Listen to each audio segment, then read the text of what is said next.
Welcome back to halamomsworld. അപ്പോൾ ഇന്ന് ഞാൻ വന്നിട്ടുള്ളത് ഒരു ഹൈദരാബാദി ബിരിയാണീൻ്റെ റെസിപ്പി ആയിട്ടാട്ടോ. അപ്പോൾ ഇതിൽ കുറച്ച് വീഡിയോൻ്റെ ക്ലാരിറ്റീൻ്റെ കുറവുണ്ട്. അപ്പോൾ എല്ലാവരും ഒന്ന് ക്ഷമിക്കുക, റെസിപ്പി ഫുള്ളായിട്ട് കാണാൻ എന്നിട്ട് ട്രൈ ചെയ്യുക. അപ്പോൾ എൻ്റെ വീഡിയോ ആദ്യമായിട്ട് കാണുന്നവരുണ്ടെങ്കിൽ ലൈക്ക് ചെയ്യാനും ഷെയർ ചെയ്യാനും സബ്സ്ക്രൈബ് ചെയ്യാനും പിന്നെ അതിൻ്റെ കൂടെയുള്ള ബെല്ലൈക്കൺ ക്ലിക്ക് ചെയ്തിട്ട് ഓൾ എന്ന ഓപ്ഷൻ എടുക്കാനും ആരും മറക്കരുത്. അപ്പോൾ നമുക്ക് വീഡിയോയിലേക്ക് പോയാലോ. അപ്പോൾ ആദ്യം തന്നെ നമ്മളൊരു മസാല ഉണ്ടാക്കുന്നുണ്ട് കേട്ടോ. അപ്പോൾ മല്ലി, പിന്നെ ചെറിയ ജീരകം, ഏലക്ക, പട്ട, വറ്റൽമുളക്, ഗ്രാമ്പു ഇതെല്ലാം കൂടെ ഇട്ടിട്ട് ഒരു മസാല തയ്യാറാക്കുകയാണ്. അപ്പോൾ അതൊന്ന് ഉണ്ടാക്കിയെടുക്കാം നമുക്ക്. നിങ്ങളെ കയ്യിലുള്ള ഈ മസാലേൻ്റെ എല്ലാ നമ്മൾ ഇതില്ലേ ഗരം മസാല ഉണ്ടാക്കുന്ന എല്ലാ സംഭവങ്ങളും പിന്നെ അതിലേക്ക് മല്ലിയും പിന്നെ മുളകും കൂടിയാണ് യൂസ് ചെയ്യുന്നത്. അത് മസാല ഉണ്ടാക്കി മാറ്റി വെച്ചതിന് ഇനി ഞാൻ എടുക്കുന്നത് ഒരു ചിക്കനാണ്. അതിലേക്ക് ഇഞ്ചി, വെളുത്തുള്ളി, പച്ചമുളക് ഇതിൻ്റെ പേസ്റ്റാണ് ചേർത്ത് കൊടുക്കുന്നത്. ഏകദേശം ഒരു 2 ടേബിൾ സ്പൂണോളം ഉണ്ടായിരിക്കും. അത് ചേർത്ത് കൊടുക്കാം. പിന്നെ ഇനി അടുത്തതായിട്ട് നമ്മൾ ഇതിലേക്ക് ചേർത്ത് കൊടുക്കുന്നത് നമ്മൾ നേരത്തെ ഉണ്ടാക്കി വെച്ചിട്ടുള്ള ആ മസാലയില്ലേ അതാട്ടോ ചേർത്ത് കൊടുക്കുന്നത്. അതും ഒരു 2 ടേബിൾ സ്പൂൺ ഇതിലേക്ക് ചേർത്ത് കൊടുക്കുക. ആ മസാല കേട്ടോ ഇതിൻ്റെ ഹൈലൈറ്റ് എന്ന് പറയാൻ. പിന്നെ ഒരു ചെറുനാരങ്ങൻ്റെ ഹാഫ് പോർഷന് ഇതിലേക്കൊന്ന് പിഴിഞ്ഞ് കൊടുക്കുക. ഇനി പിന്നെ നമ്മൾ ഇതിലേക്ക് 2 ടേബിൾ സ്പൂൺ മുളക് പൊടി ചേർത്ത് കൊടുക്കുന്നുണ്ട്. പിന്നെ ഒരു ടേബിൾ സ്പൂണ് മഞ്ഞൾപ്പൊടി ചേർത്ത് കൊടുക്കുന്നുണ്ട്. പിന്നെ ഒരു 1/4 കപ്പ് മല്ലിയിലയും പുതിനയിലും ഇങ്ങനെ ചെറുതാക്കി കട്ട് ചെയ്തതും കൂടി ചേർത്ത് കൊടുക്കുന്നുണ്ട്. പിന്നെ 1 കപ്പിനടുത്ത് തൈരും കൂടി ചേർത്ത് കൊടുക്കുന്നുണ്ട് കേട്ടോ. പിന്നെ ആവശ്യത്തിനുള്ള ഉപ്പുമാണ് ചേർത്ത് കൊടുക്കുന്നത്. അടുത്തതാണ് ഇതിലെ ഏറ്റവും മെയിനായിട്ടുള്ള കാര്യം, നമ്മൾ ഇതിലേക്ക് ഉള്ളി ചേർക്കുന്നത് ഇതുപോലെ ഫ്രൈ ചെയ്തിട്ടാട്ടോ. ഇത് ഏകദേശം ഒരു 5 ഉള്ളി എടുത്തിട്ടുണ്ട്. അത് നന്നായിട്ട് ഞാൻ ഫ്രൈ ചെയ്തിട്ട് വെച്ചതാണിത്. അപ്പോൾ അതിൽ നിന്നൊരു 1/4 ഭാഗത്തോളം നമുക്ക് ഇതിലേക്ക് ചേർത്ത് കൊടുക്കുക, നമ്മളെ ചിക്കനിലേക്ക് ചേർത്ത് കൊടുക്കുക. വേറെ മസാല ഒന്നും ഈ ബിരിയാണിക്ക് ഇല്ല കേട്ടോ. അപ്പോൾ ഇനി നന്നായിട്ടൊന്നിത് കുഴച്ചെടുക്കണം. അപ്പോൾ ഇതാണ് നമ്മൾ എല്ലാം കൂടി കുഴച്ച് വെച്ചിട്ടുള്ള ആ ഒരു ഫൈനൽ ലുക്ക് എന്ന് പറയുന്നത്. പിന്നെ ഇതിലേക്ക് ഞാനൊരു 2 ടേബിൾ സ്പൂണ് നമ്മൾ നല്ല നെയ്യില്ല പശുവിൻ്റെ നെയ്യും കൂടി ചേർത്ത് കൊടുത്തിട്ടുണ്ടായിരുന്നു. അത് വീഡിയോയിൽ മിസ്സായിപ്പോയി. അപ്പോൾ ഇതുപോലൊരു പാത്രം അടുപ്പത്ത് വെച്ചിട്ട് നമ്മൾ ഏത് പാത്രത്തിലാണോ ബിരിയാണി ഉണ്ടാക്കുന്നത് ആ പാത്രം അടുപ്പത്ത് വെച്ചിട്ട് ഒന്ന് ചൂടായിട്ട് വരുമ്പോൾ അതിലേക്ക് നമ്മൾ ഈ ഇതാക്കി വെച്ചിട്ടുള്ള മാരിനേറ്റ് ചെയ്ത് വെച്ചിട്ടുള്ള ചിക്കൻ ചേർത്ത് കൊടുക്കുക. എന്നിട്ട് പാത്രത്തിൻ്റെ എല്ലാ ഭാഗത്തേക്കും ചിക്കന് ഇതാക്കുന്ന രീതിയിൽ ഒന്ന് വെച്ച് കൊടുക്കുക. എന്നിട്ട് ഇതൊന്ന് ജസ്റ്റ് ഒന്ന് വെന്തിട്ട് വരട്ടെ.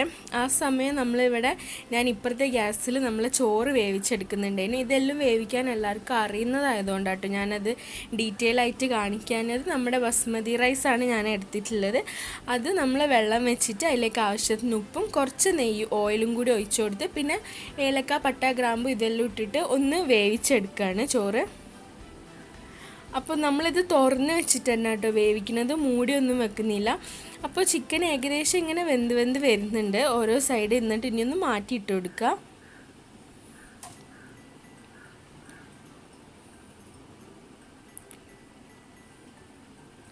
ഇപ്പോൾ നല്ലൊരു സ്മെല്ലെല്ലാം വരുന്നുണ്ട് കേട്ടോ. ആ ഒരു എന്താ പറയുക മസാലേൻ്റെയും പിന്നെ ആ ഉള്ളിൻ്റെയും എല്ലാം കൂടിയിട്ട് നല്ലൊരു സ്മെല്ലാണ് വരുന്നത്. അപ്പോൾ തീ ഏകദേശം ഒരു മീഡിയം ഫ്ലെയിമിൽ ഇട്ട് കൊടുത്തിട്ടാട്ടോ ഇത് കുക്ക് ചെയ്തിട്ട് എടുക്കേണ്ടത്.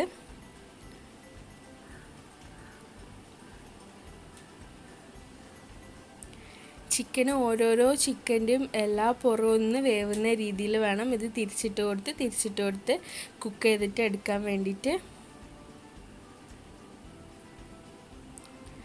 അപ്പോൾ ഇവിടെ ചിക്കനെല്ലാം ഏകദേശം ഇങ്ങനെ റെഡി ആയിട്ട് വരുന്നുണ്ട്. അപ്പോൾ എന്തായാലും എല്ലാവരും ട്രൈ ചെയ്ത് നോക്കേണ്ട ഒരു റെസിപ്പി തന്നെ കേട്ടോ. അപ്പോൾ ഇനി നമ്മളിതിലേക്ക് ദമ്മിട്ട് കൊടുക്കുകയാണ്. നമ്മൾ നേരത്തെ ആക്കി വെച്ചിട്ടുള്ള ചോറ് ഞാൻ അവിടെ ഊറ്റി വെച്ചിട്ടുണ്ടായിരുന്നു ഒരു പാത്രത്തിൽ. വെള്ളമെല്ലാം കളഞ്ഞിട്ട് വെച്ചിട്ടുണ്ടായിരുന്നു. ഇനി അതിൽ നിന്ന് കുറേശ്ശെ ചോറെടുത്തിട്ട് നമ്മളിങ്ങനെ ദമ്മിട്ടിട്ട് എടുക്കുകയാണ്. അപ്പോൾ ഞാൻ ഒരു ലെയർ ഇവിടെ ചോറെടുത്തിട്ടുണ്ട്. അതിലേക്ക് കുറച്ച് മല്ലിയില അരിഞ്ഞത് ഇട്ട് കൊടുക്കുകയാണ്. പിന്നെ നമ്മൾ നേരത്തെ ഉണ്ടാക്കി വെച്ചിട്ടുള്ള ആ മസാലയില്ല അതിൽ നിന്ന് കുറച്ച് ഇട്ട് കൊടുക്കുന്നുണ്ട്. പിന്നെ നമ്മൾ പൊരിച്ച് വെച്ചിട്ടുള്ള കുറച്ച് ഉള്ളിയും കൂടി ചേർത്ത് കൊടുക്കുന്നുണ്ട്. പിന്നെ ഹൈദരാബാദി ബിരിയാണിയിൽ എന്തായാലും ഒഴിവാക്കാൻ പറ്റാത്തൊരു കാര്യമാണ് ഈ മുട്ട എന്ന് പറയുന്ന സാധനം കേട്ടോ, മുട്ട പുഴുങ്ങിയത്. അപ്പോൾ അതും കൂടി ഞാൻ വെച്ച് കൊടുക്കുന്നുണ്ട്. ഇനി നമ്മൾ ഇതിൻ്റെ മേലേക്ക് ഇത് കുറച്ച് പാല് സാഫ്രോൺ കലക്കി വെച്ചിട്ടുള്ളതാണ്. അപ്പോൾ അതും കൂടി ഒന്ന് സ്പ്രെഡ് ചെയ്ത് കൊടുക്കുക. കുങ്കുമപ്പൂ ആട്ടോ, കുങ്കുമപ്പൂ പാല് കലക്കി വെച്ചിട്ടുള്ളതാണ്. ഇനി അതിൻ്റെ ബാക്കി ചോറ് ഇതുപോലെ ലെയർ ചെയ്തിട്ട് കൊടുക്കുക. എന്നിട്ട് നമ്മൾ ആദ്യം ചെയ്ത പോലെ തന്നെ മല്ലിയിലയും പിന്നെ നമ്മുടെ ഗരം മസാലയും പിന്നെ പൊരിച്ച് വെച്ചിട്ടുള്ള ഉള്ളിയും ബാക്കിയുള്ള മുട്ടയും കൂടിയൊക്കെ ഒന്ന് ചേർത്ത് കൊടുത്തിട്ട് ഇതൊന്ന് സെറ്റാക്കിയിട്ട് ദം ചെയ്യാൻ വേണ്ടിയിട്ട് വെക്കുകയാണ് ചെയ്യേണ്ടത്. നമ്മളെപ്പോഴും സാധാരണ ബിരിയാണിയല്ലോ ഉണ്ടാക്കുന്നത്. അപ്പോൾ അതിൽ നിന്നൊക്കെ ഒരു ചേഞ്ചായിട്ട് നമ്മൾ ഇടയ്ക്കിടയ്ക്ക് ഒന്ന് മാറ്റിക്കൊടുക്കും നോക്കുക. അപ്പോൾ ഇനി നിങ്ങൾ എന്തായാലും ഇതൊക്കെ ഒന്ന് ട്രൈ ചെയ്ത് നോക്കുക. നല്ല ടേസ്റ്റ് ഉണ്ടായിരുന്നു. ഹൈദരാബാദിൽ നമ്മൾ പോയിട്ട് ഡയറക്റ്റ് കഴിച്ചിട്ടുള്ള ആ ബിരിയാണീൻ്റെ ഒരു ടേസ്റ്റ് എല്ലാം കിട്ടിയിട്ടുണ്ടായിരുന്നു കേട്ടോ. നമ്മളവിടെ പോയിട്ട് കഴിച്ചിട്ടുണ്ടായിരുന്നു. അപ്പോൾ ആ ടേസ്റ്റ് നമുക്ക് കിട്ടിയിട്ടുമുണ്ട്. നല്ല രസമുണ്ടായിരുന്നു. അപ്പോൾ എന്തായാലും എല്ലാവരും ട്രൈ ചെയ്ത് നോക്കുക, എന്നിട്ട് ഫീഡ്ബാക്ക് അറിയിക്കണം. അപ്പോൾ ഇപ്പോൾ ഞാനിത് ദമ്മിൽ വെച്ചിട്ടേനുള്ളത് ഒരു 15-20 മിനിറ്റോളം ദമ്മിൽ വെച്ചിട്ട് ഇപ്പോൾ അതാ അതൊന്ന് ഓപ്പണാക്കി നോക്കുകയാണ്. ഒരു അടിപൊളി സ്മെല്ലാട്ടോ ഓപ്പണാക്കിയപ്പോൾ തന്നെ വന്നത്. അപ്പോൾ ഇനി ഞാൻ എന്താ ചെയ്യണമെന്ന് വെച്ചാൽ ഇതിലുള്ള ഈ മുട്ടയെല്ലാം ഒന്ന് പുറത്തേക്ക് എടുക്കുക കേട്ടോ, അല്ലെങ്കിൽ നമ്മൾ ഒന്നായിട്ട് മിക്സ് ആക്കാനുള്ളതല്ല. അപ്പോൾ മിക്സ് ആക്കുന്നതിൻ്റെ ഇടയിൽ ചിലപ്പോൾ മുട്ടയെല്ലാം ഉടഞ്ഞു പോകാനുള്ള സാധ്യത ഉണ്ട്. അതുകൊണ്ട് മുട്ടയെല്ലാം മാറ്റി വെച്ചിട്ട് ഇനി ഈ ചോറും മസാലയും കൂടി ഒന്ന് മിക്സ് ആക്കിയിട്ട് എടുക്കുകയാണ്.